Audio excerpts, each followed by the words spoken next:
Average Woodsman here, back with another video. So today I wanted to do something a little bit different. Wanted to do a video on the 10 items I would carry if I went onto the show alone. I have actually been trying to get on the show since like season 2. The furthest I've ever made it was to the process where they send you a questionnaire, and you fill out the questionnaire and then you send it back to them with like photographs or videos or whatever you want to send with it. I made it there twice. That's the farthest I've ever made it. I guess I wasn't interesting enough, but you know, if you don't know what the show alone is, I mean, I'm not sure where you've been living. Probably underneath a rock, especially if you're into the outdoors. You know, survival, wilderness living. It's a pretty intense show. It's a competition where they take 10 individuals that are allowed to take 10 items with them. The items, the gear list is pretty specific, so you can't just take whatever you want.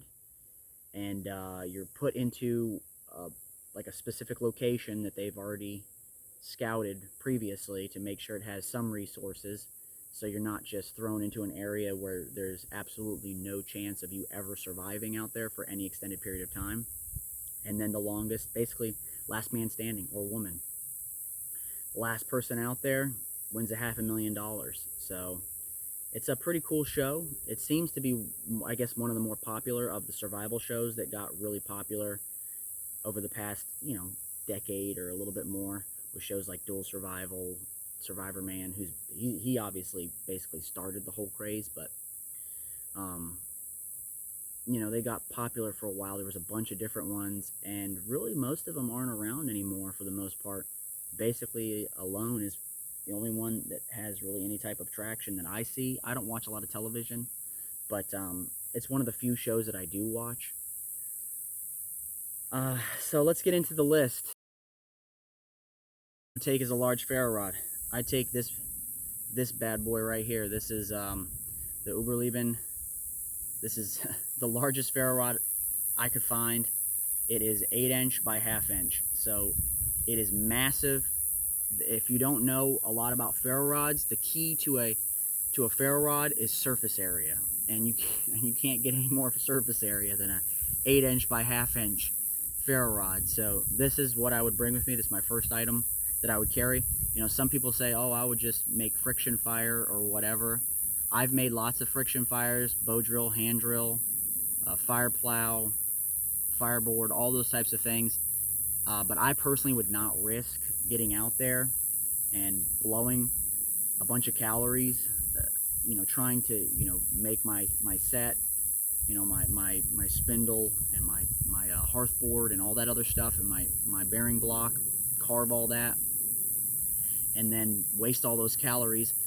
And what if I'm not able to get a fire going? Or once I get a fire going, you know, once I get that ember and blow it to flame, get a good fire going, then I'm going to have to basically nurse the fire, watch it constantly, because if it does go out, and when I say go out, I mean completely go out, I'm going to be in big trouble. It means I'm going to have to do that process all over again. I'm going to have to, you know, create an ember. So I personally wouldn't risk it. I would just bring a ferro rod. I mean, fire is king when you're out in a situation like that. You can do so many things with it. So this is not considered a wasted space in my opinion. Item would be my Leatherman Surge. I mean, what is there to say really about a Leatherman? I think that it's, you know, advantageous to carry something like that, especially if you take into consideration that you're going to be doing fishing, you're going to be doing trapping, all those types of things, and that has a lot of tools on it that tend to aid in those types of activities when you're out in the bush. So I would definitely take my Leatherman Surge. By the way, I don't have all of these things with me, on me, because I'm out here with the dogs on my day off, just hiking around. I didn't bring everything with me in my vehicle.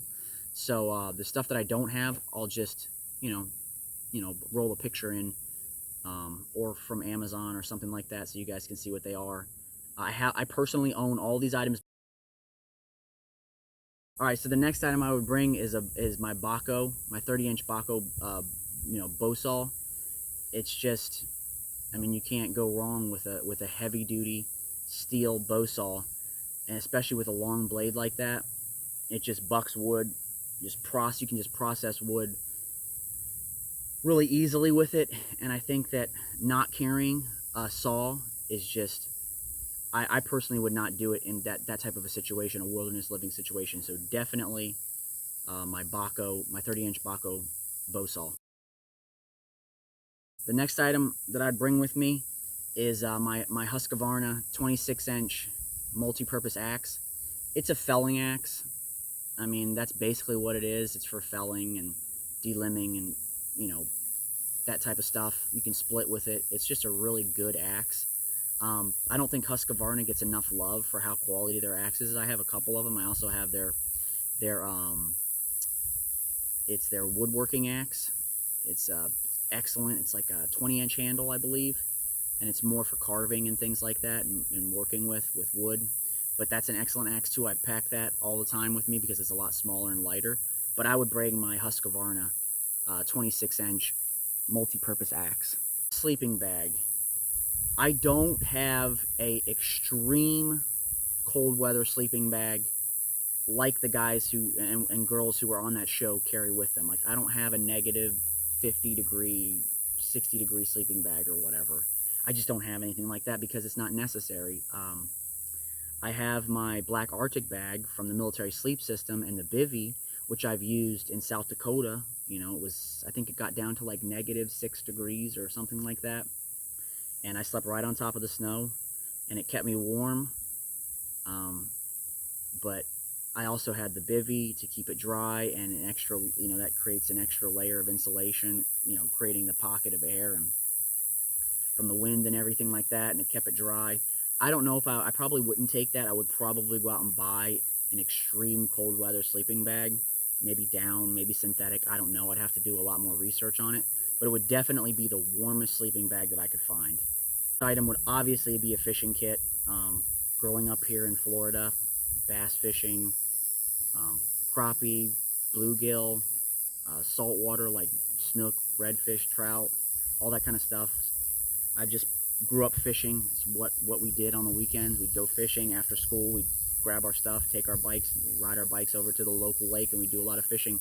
Over the years, I've kind of focused more on primitive fishing to try and up my skills, like hand lines, bank sets, stuff like that. So I would definitely bring the 300 yards of probably like 20-pound test. I don't, it's hard to say exactly what I would bring with each item because you don't know where you're going. You know, if you're going to Vancouver Island, it's going to be different than if you're going to some other place, you know, like Patagonia, you know, or Mongolia and all the different places that they've went, now the Arctic. I probably would bring just blanket 20-pound test. You know, I might do some lighter test and 20-pound test. And then I would do the 35 assorted hooks.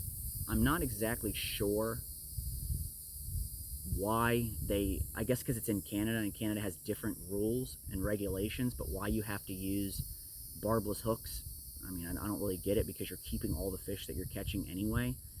But, you know, I'd bring the 35 assorted barbless hooks, and that would be, I would definitely bring a fishing kit. My 7th item would be the largest aluminum Dutch oven that they allow me to bring. I don't know if it has to be a certain quart, like, or if it's measured in quarts or liters or whatever. I think I remember something about 2 quarts, but maybe they've changed it. Maybe it's not, they're not so strict on that. I'm not exactly sure, but I would bring the biggest, like the largest aluminum Dutch oven they would allow. The reason why I'd bring the aluminum instead of a cast iron is mainly just because it does a good job with, you know, conducting heat really well, but it doesn't have quite as many of the issues that cast iron has with the weather, like the elements. So I definitely would bring my aluminum Dutch oven. So my 8th item would be 2 pounds of probably like 20 gauge trapping wire. I think they allow you 2 pounds if I remember correctly. That's definitely what I would bring. I would definitely want to do some trapping. I would My main thing would be to try to have, I would want to be tool heavy, and I would want to be food gathering heavy, you know, because you're out there, if you ever watch the show, you know that there's two main reasons that people leave. Either they leave because they can't take the isolation, or they leave because they're starving. Literally, they're starving to death. They're in a slow starvation because they can't get enough calories into their body. So I would definitely focus on food gathering, and I would bring as much trapping wire as they would allow. I believe it's 2 pounds, and I would bring 20 gauge. Ninth item would be my Sage takedown recurve bow. It's what I own.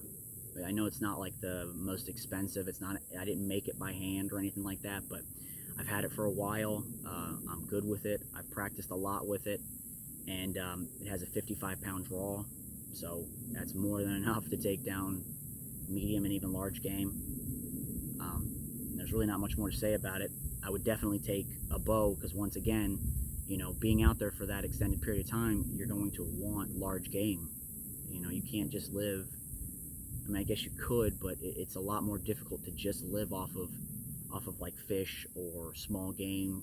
You know, you want to have a large game animal, which you know, if you've watched the show, if you keep up with it, you notice that the people like in the last couple seasons, they've gotten large game animals, and they're the ones who won the show. They last the longest because they had meat, they had fat, they had everything that they needed to survive. They weren't so reliant on one specific thing, like I gotta catch this many small game animals in my traps, or otherwise, you know, I'm not getting enough calories, or I gotta catch this many fish, otherwise I'm not gonna get enough calories and fat. So I think it would be really advantageous to bring a bow that you could take, you know, medium and even large game with. You could take small game animals with it too. Tough one for me. It was between either bringing a gill net or bringing paracord, as much paracord as they would allow. Honestly, I'd rather have bank line, but they won't allow. I don't know why they won't allow bank line, but I would probably bring a gill net unless it was in an area that where fishing wasn't going to be one of my main sources of food. Then I would probably bring paracord, because you can do a lot with paracord. You know, you can rip out the guts and you can make a gill net with it if you wanted to. I'd rather have a specific, you know, production gill net. I've made a gill net before, and I've seen people make gill nets, and I just prefer like a production gill net. But it would really just depend. It would be between those two, either paracord or you know, a really good gill net. But those are my 10 items. You know, you guys can post down in the comments if you want to your 10 items, or, you know, tell me what you think I should change or what you would change.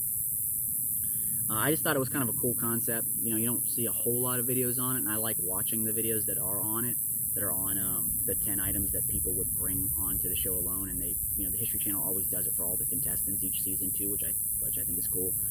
So that's pretty much all I got to say today, guys. I'll catch you in the next.